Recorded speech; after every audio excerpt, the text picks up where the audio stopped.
Good morning everyone, I'm in the Ford Explorer extended range all-wheel drive, 79 kilowatt hour battery, 250 kilowatt all-wheel drive, and today we're gonna do the long distance trip test. I'm gonna drive around 600 kilometers and see how is the car on a long distance trip, how is the navigation, how are the seats, is it comfortable, how does it show me that I have to go off and stuff, head-up display, and of course consumption and charging. Today it's raining. It stopped a bit right now, but just a second ago it was raining like crazy, and it's supposed to rain the whole day, so that's not amazing for consumption, but that happens. Nothing uncommon here.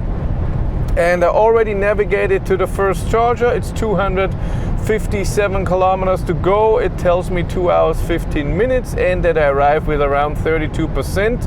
I planned the route before with a better route planner, and it said I will arrive with 8% because it knew that it's raining and that it's not that warm. It's 13 degrees out there.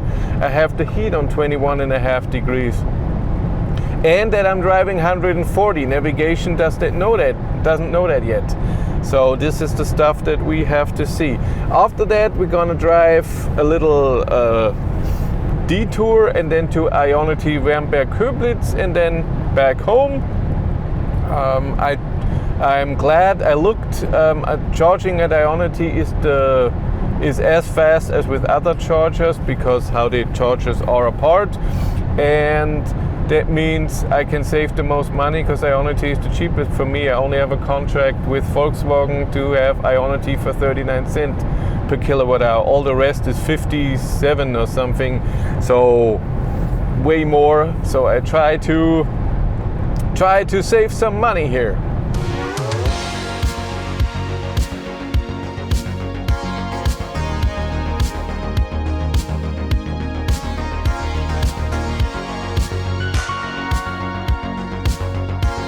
Here you can see the beautiful head-up display, and you can see my speed that I set on my cruise control, and that it's 213 kilometers and an hour and 55 minutes. When you have to do something, so turn left, right or something, it will show you 5 kilometers before that. Otherwise it says this information, which is pretty cool. Here we have my cockpit, and I can switch it to all of my consumption or my route, but I want it on consumption. Consumption is high. It's not raining but still wet. I didn't change anything with the heat. It now says I arrive with 25%, but I'm sure that's gonna go down and down. We'll see if we can even make it, because I drove with 18% now, 55 kilometers. Yeah, we'll see. And I have my long-term driving data in here, because this car with the driving data from start, it resets it every time you turn off the car. So on a trip like this where I will be charging and get out of the car, or maybe take a bathroom break, it will for sure reset the trip. So I have to use this one.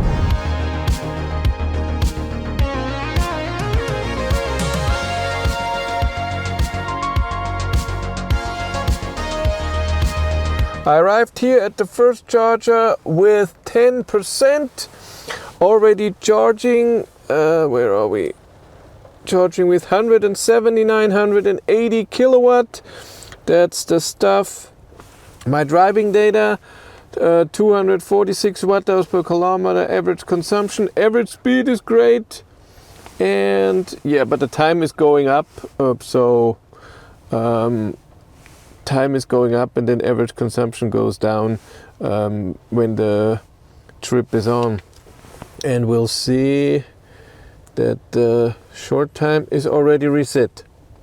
I went out for a second. That's just annoying. That's stupid. What are we charging now? Still 180 kilowatt. That's the stuff. So the drive to get here was perfect. It rained the first 20-30 minutes, then it stopped raining until I arrived here. Literally 3-4 kilometers away it started raining again. I think it's might be stopping now. That would be amazing because I have to take a few pictures of the car for my thumbnail. Other than speed limit, I could drive the 140 the whole time. There was no traffic jam, there was no congestion, it was perfect. I already navigated to the next charger, and by the way, the car was preheating to get here, and it preheated the battery to perfect temperature. It's 166 kilometers to go right now.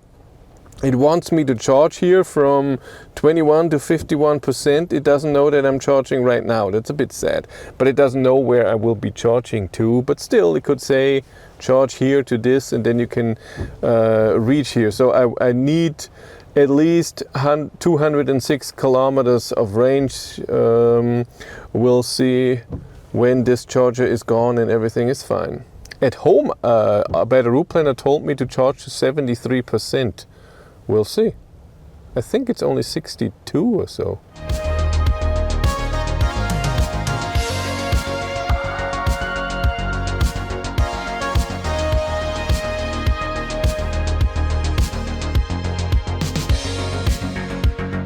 I'm on my way again. I charged to 63%. We have 227 kilometers of range. We have 159 kilometers to go. Car thinks we arrived with 17%. So let's hope it learned that we're driving 140 if we can. And we'll see if it all fits. It's raining again. Pooh. So consumption will be a bit higher, but it's 12 degrees again. It was 15 degrees without the rain.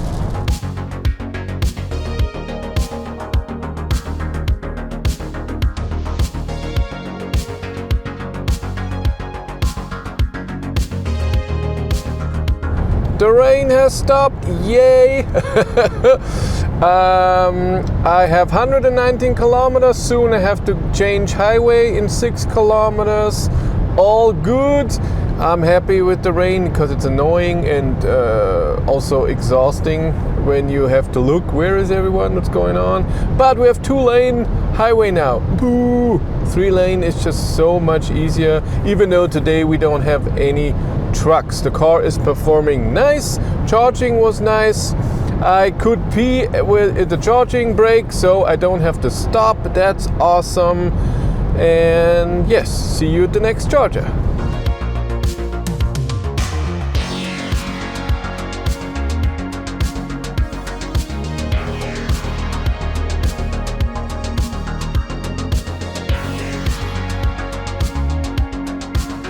I arrived here with 7%. Where's my driving data? Here for the whole trip, and for the last leg it was so very consistent. That's fine. And I have to look for the next leg, so back home, and see how much I have to charge. There was a nice drive. It was raining most of the time, but it stopped. So 30-40 kilometers away, and I was scared it's gonna start here again, but it was fine. I have now 165 kilometers to our starting point, but then I have 15 kilometers to get home, so I need 180 kilometers. With safety, there's 220, 230 kilometers that I will charge to. So again, to 65% or something like that.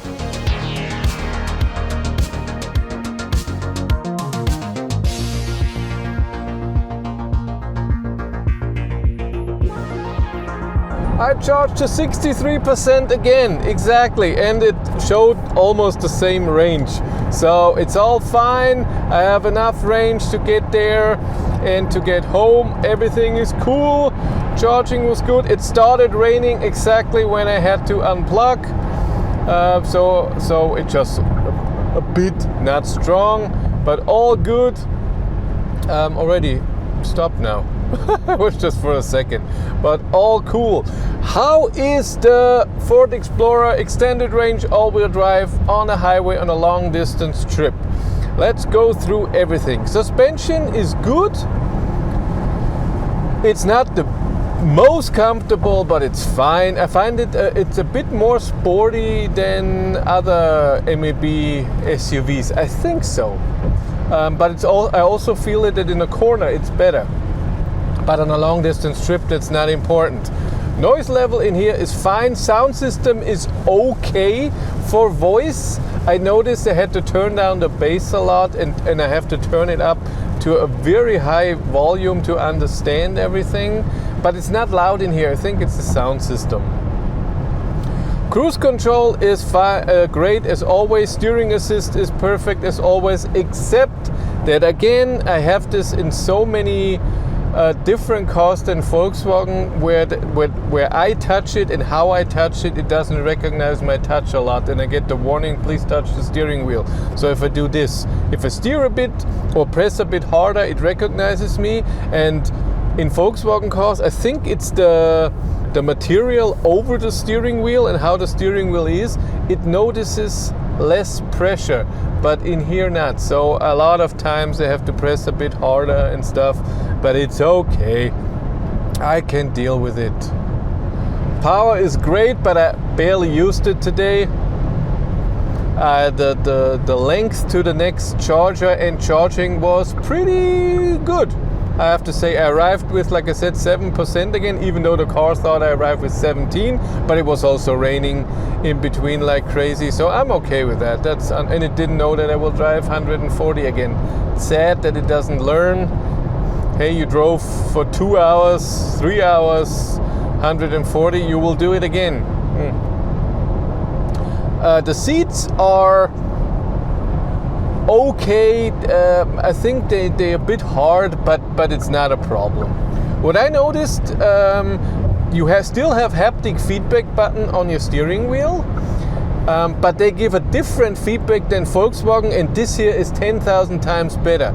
In Volkswagen, when you press, you get two things, and here you just get one, and exactly when you press it, so it's dun, dun, dun. And when you change the volume or anything, the feedback, it fits better and it feels better. When you have to press a lot on one button, so if you turn up the volume a lot, so you press 10 times, then it might not feel amazing. It cannot keep up with you pressing the button so many times, but otherwise it's fine. The only two buttons where you can swipe and do something is volume and next song, previous song. All the rest, so the view for your cockpit and the speed for your cruise control, there's no swiping. It doesn't work. You have to press hard, but there's no problem because changing the speed from 140 to 90, just dun dun dun dun dun, it works perfectly.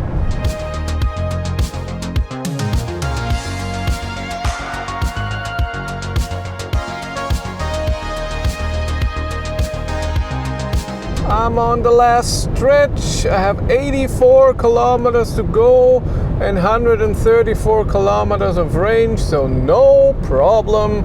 Another 43 minutes, all good. So nice, and also there shouldn't be any traffic problems, so I see you at the starting point.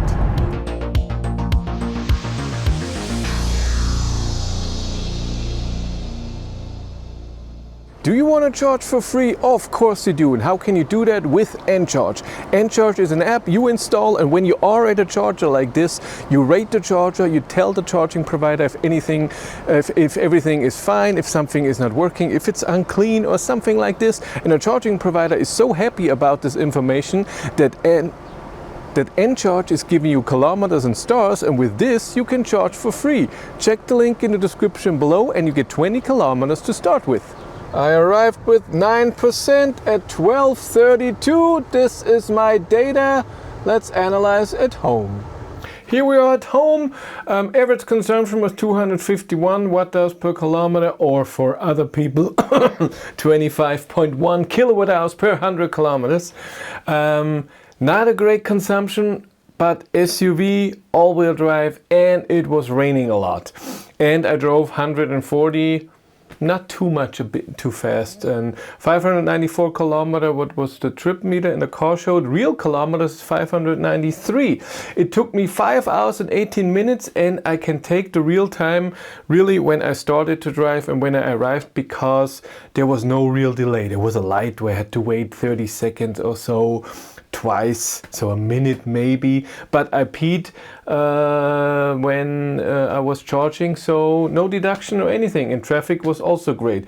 Gives me an average speed including charging of 111.89 kilometers an hour, which is amazing. Everything above 100 is great, above 110 is amazing, above 120 is incredible.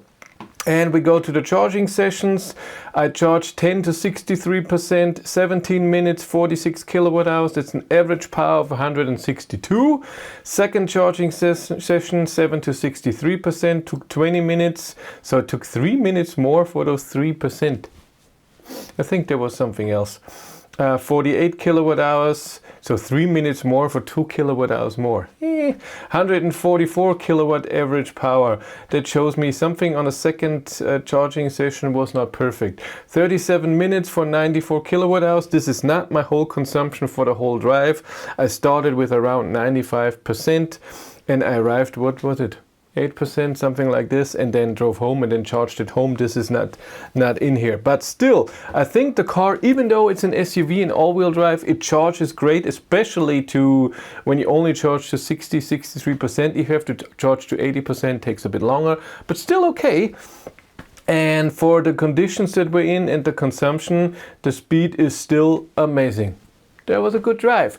If you want to follow me on Instagram, BatteryLife1, and if you want to support the channel, there's a Patreon link in the description below. And here on YouTube, there's also channel membership. And if you want to know what's happening behind the scenes, I have a third YouTube channel, Behind the Battery. But that's it for me. Thank you much for watching. Have a great day and take care.